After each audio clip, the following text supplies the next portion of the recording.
This is Johnny Bluestar. I assist Doctor Hugo Rodier in the Integrative Hermetic Health Show. This week, all around the world, people were in a coronavirus frenzy. Today, we could not fail to touch on the coronavirus invasion, particularly in our home state of Utah. Here where we live, we are experiencing a microcosm of so many states and countries whose citizens are being shuttled around by this strange little monster. Recently, Utah's governor declared a statewide emergency. This occurred a few days ago on March 6th.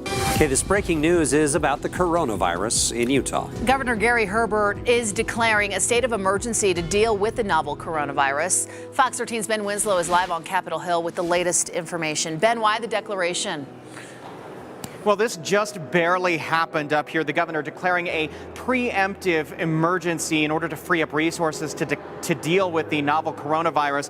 Now, it should be pointed out there are no cases of it here in Utah yet. But the governor is doing this, of course, to be prepared and to get state resources and federal resources ready should this start to hit our state. Once again, the governor urging people not to panic, but he wants the state to be prepared. In a statement just issued, the governor says that people need to be smart about COVID-19. Primary thing, of course, being wash your hands. If you're sick, stay home. Avoid spreading it to others. But again, this just barely happening up here on Capitol Hill. The governor is doing this preemptively to free up state and federal resources so that the state, as he says it, can adequately respond to this. We're going to be digging much more into this and have much more as we get it up here on Capitol Hill. At that point, schools were shut down, churches closed, there were many warnings against attending big meetings, and citizens were challenged to go even outdoors. The supermarkets were at first crowded with people with phenomenally stuffed carts, and panic and fear was in the air. Now there are already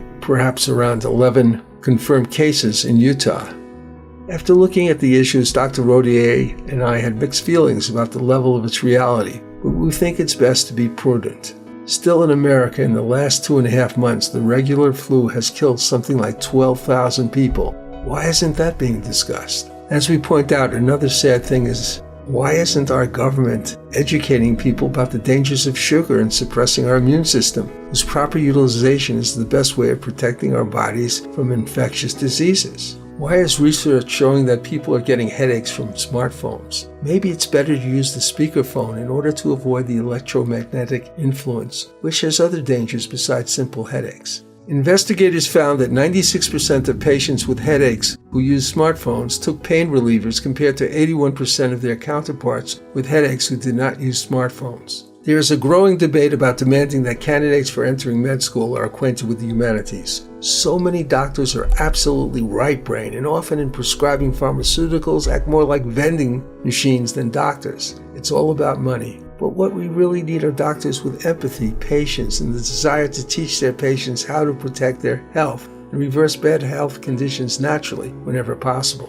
One article based on this concern about medical school education, Richard M. Ratson, MD, is quoted as calling for a bold change among medical school admissions officers, quote, that all students applying for admission to medical school major in the humanities with an optional minor in biology and science topics. No pre-med majors need apply. The science training will come after acceptance.